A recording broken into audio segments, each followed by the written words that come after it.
Hariom friends. हम लोग लगातार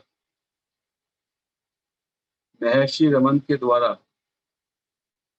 दिया हुआ ज्ञान और सेल्फ इंक्वायरी की चर्चा इस मंच से बार बार कर रहे हैं। और जो भी सीकर्स हैं वो सेल्फ इंक्वायरी का प्रैक्टिस, आनापानसति का प्रैक्टिस वो भी काफी समय से कर रहे हैं। रमन महर्षि ने और अन्य संतों ने ये बात बताई कि बोध, ज्ञान, बुद्धत्व वास्तव में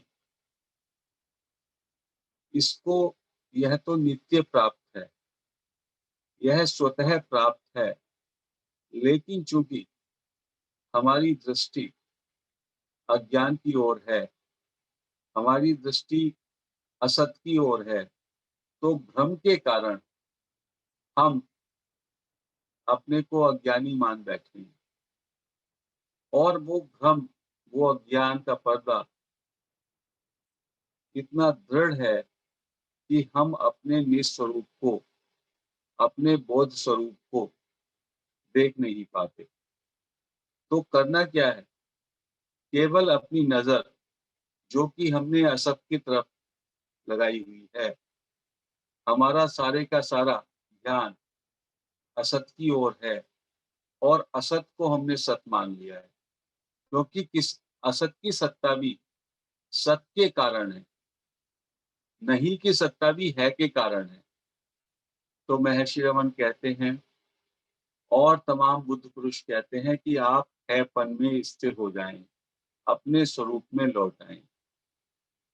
और ये जो सेल्फ इंक्वायरी का पद्धति है, इसमें केवल ये प्रयास, ये आत्म जांच, ये प्रक्रिया इसीलिए करनी है, ये एफर्ट्स इसलिए ही करने हैं कि हम वापस निस्वरूप में ठहर सकें। तो ये एफर्ट्स अपने निस्वरूप में लौटने के लिए, अपने सहज स्वरूप में लौटने के लिए, अपने को असहज से सहज बनाने के लिए, एफर्टलेसनेस में आने के लिए करने हैं मात्र। तो दो चीजें हैं, एक है सत, एक है असत। सत असत का भेद हम बार बार उसको दोहराते हैं। मैं हूं, मैं हूं में जो मैं अहंकार है वो असत है। उसको मोटे तौर पर एक व्यक्तित्व माना जाता है मैं को। जब मैं कहता हूं मैं हूं, इसमें मैं अपने को एक शरीर, मन, बुद्धि, इंद्रियां और एक सेपरेट एंटिटी, और जिसमें कर्ता का भाव है, जिसमें भोक्ता का भाव है, ये मान रहा हूं। और मैं के कारण ही हूं शब्द आ रहा है।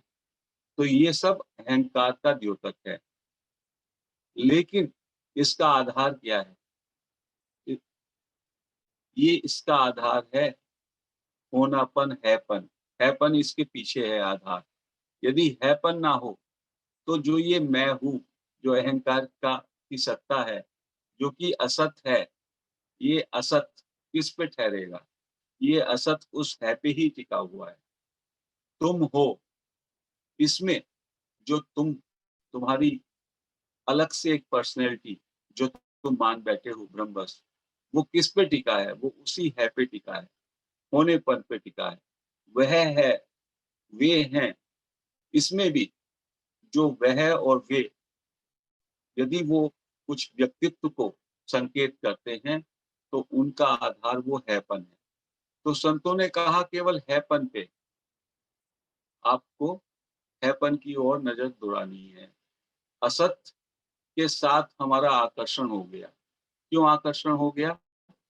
हमने गलती से अपने को एक व्यक्तित्व मान लिया, अपने को एक सेपरेट पर्सनैलिटी मान लिया, अपने को एक शरीर मान लिया।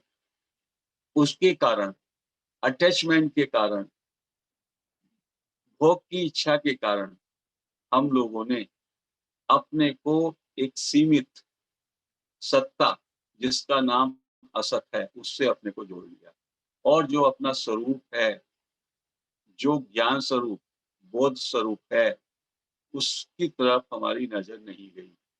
तो इसलिए उन संतों ने कहा जो उच्च कोटि के हैं कि परमात्मा की प्राप्ति तो बहुत सुगम है, ये तो नित्य प्राप्त है। ऐसा कभी हुआ ही नहीं जब आप इस स्वरूप से अपने एक पल के लिए भी बिछड़े हों।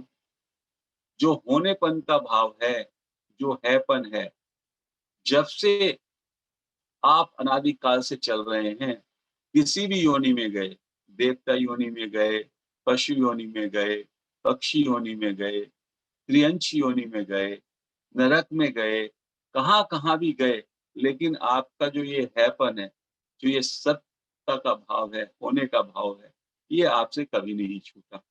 आप कहते भी हैं, अभी भी कहते हैं, अरे डेथ हो जाएगी तो फिर हमको अच्छे कर्म नहीं किए, तो हमको नरक भोगना पड़ेगा। हम कौन से लोक में जाएँगे? तो इसका क्या मतलब है कि आप शरीर नहीं हैं।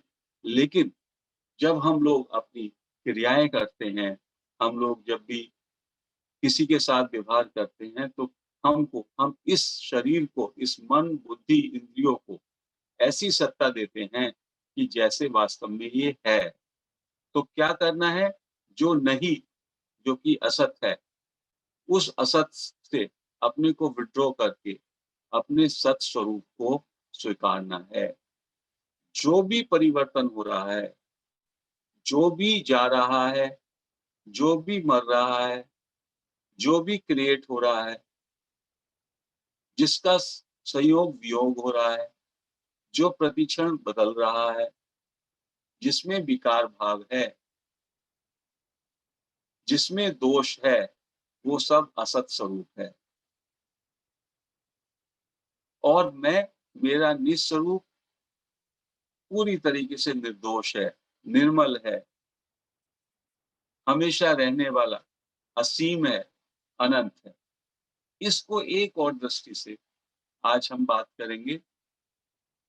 2 विभाग हैं, एक है जानने वाला, एक है जानने वाला और एक है जिसको जाना जाता है।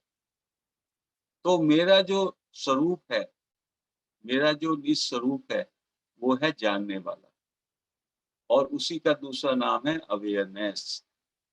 और जिसको जाना जाता है, जिसका अनुभव होता है, वो है जिस वो है असत या उसको ऐसा कहिए, ये ज्ञान स्वरूप है, मेरा स्वरूप बोध स्वरूप है, जिसको जो जिसमें सब कुछ जाना जाता है, जिसमें सब कुछ देखा जाता है, दृष्टा स्वरूप है, साक्षी स्वरूप है और जिसको हम देखते हैं, जिसको हम जानते हैं, वो असत है, वो परिवर्तन होता है। जैसे कि मुझे अपने शरीर का अनुभव हो रहा है, शरीर बचपन में था, बड़ा हुआ, प्रौढ़ावस्था में, वृद्धावस्था में मर जाएगा, लेकिन मैं उसको जानने वाला हूँ। तो मेरा स्वरूप जो है वो ज्ञान मात्र कहा इसलिए, बोध स्वरूप। जानने वाला कभी नहीं मरता, वो हमेशा रहता है, वो अनंत है, अनादि है, इम्मॉर्टल है, अमर है, उसमें कोई परिवर्तन नहीं होता, निर्दोष है, ना उसमें कर्ता भाव है, ना भोक्ता भाव है। तो वो मेरा स्वरूप है, उसको बोध मात्र भी कहा संतों ने।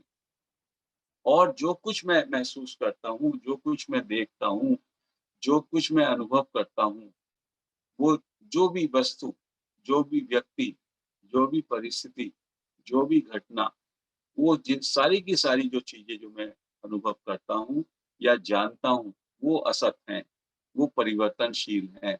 लेकिन ममता के कारण, मैं और मेरापन के कारण, अहमता, अहंकार के कारण और ममत्व के कारण, मैंने उस असत से, उन चीज़ों से, शरीर से, मन से, बुद्धि से, इंद्रियों से, देश, काल, परिस्थिति से, वस्तुओं से, पदार्थों से अपने को जोड़कर अपने को वो सीमित व्यक्तित्व मान लिया।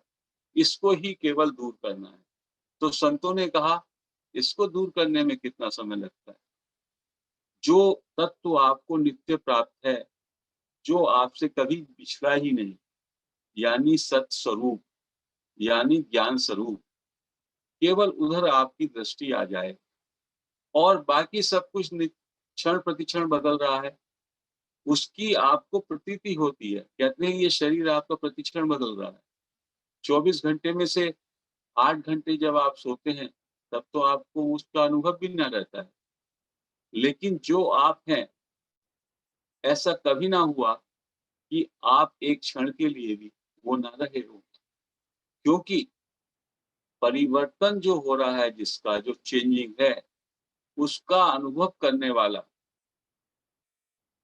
उसको देखने वाला, उसको जानने वाला, वही हो सकता है जिसका परिवर्तन ना हो। तो मैं स्वयं में सत स्वरूप, चित स्वरूप, जानने वाला, हमेशा ज्यों का त्यों रहने वाला, अपरिछिन्न, अभेद स्वरूप, स्वयं सेल्फ हूँ, आत्मा हूँ, परमात्मा हूँ और इसकी तरफ यदि मेरी दृष्टि पड़ जाए, तो यह तत्व नित्य प्राप्त है। इसको प्राप्ति के लिए कुछ करना नहीं है। प्राप्ति के लिए बस इतना ही करना है कि जो अपनी अहंता और ममता है, उसको छोड़ना है। उस आसक्ति के भाव को विथड्रॉ करना है। संतों ने ये कहा वो नित्य निवृत्त है। आपकी अहंता और ममता तो घड़ी-घड़ी छूट ही रही है। आपको केवल उसकी प्रतीति मात्र है। That is just appearing. ममता के कारण आपको प्रतीति होती है। आपका घर, आपकी साधन सामग्री, आपकी वस्तुएँ, आपके परिजन क्षण प्रतिक्षण परिवर्तित हो रहे हैं और छूट भी रहे हैं। कोई भी चीज़ ऐसी नहीं है जो शुरू होने से पहले थी और जब नहीं रहेगी उसके बाद रहेगी।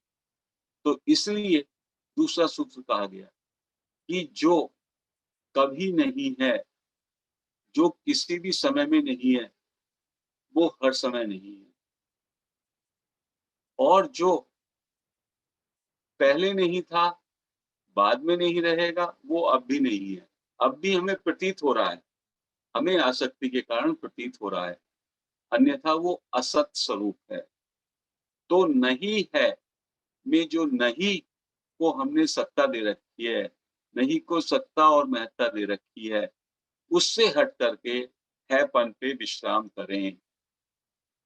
तो 3 मार्ग जो बताए संतों ने, कर्म, कर्म के मार्ग से जब आप कर्म को अकर्म रूप निष्कामता से करेंगे, तो केवल वो निष्काम कर्म ही बचेगा, कर्ता ना रहेगा। कर्ता ना रहेगा क्योंकि कर्ता भाव ही असत स्वरूप है। कोई करने वाला ना रहेगा, कोई व्यक्तित्व ना रहेगा, केवल कर्म घटेगा, कर्म रूप घटेगा। उसको कहा कर्म से अकर्म, जो कि स्थिर प्रज्ञ है या कर्म योगी की बात होती है। ज्ञान, ज्ञान योग में ज्ञाता ना बचेगा, केवल ज्ञान बचेगा, बोध बचेगा, बोध बचेगा केवल, नोइंगनेस बचेगी। तो वो हो गया ज्ञान मार्ग से। और भक्ति में भक्त ना बचेगा, केवल भगवान बचेगा।